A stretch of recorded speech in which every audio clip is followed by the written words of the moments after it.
Ek wil jou aanmoedig om jou oë op Jesus te hou.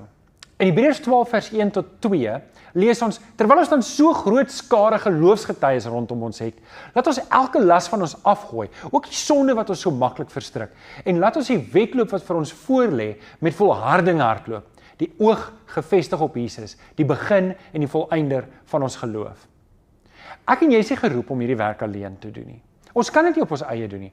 Ons is geroep om ons oog net op Jesus te hou en hom te volg. Soos Paulus sê in 1 Korintiërs 11 vers 1, volg my voorbeeld soos ek die voorbeeld van Jesus volg. Ek en jy kan nie hierdie werk op ons eie doen nie. Ek en jy moet ingeprop wees in die Here Jesus Christus. Daarom moet ons oë op Jesus wees. Jesus is die bron van ons krag.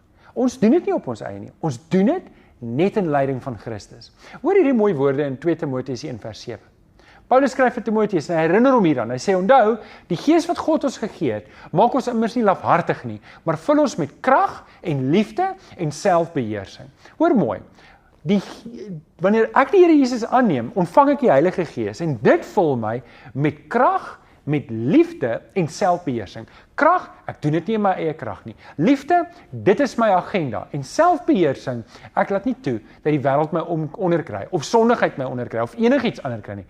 Ek is doelgerig gefokus op die roeping wat Christus vir my gegee het.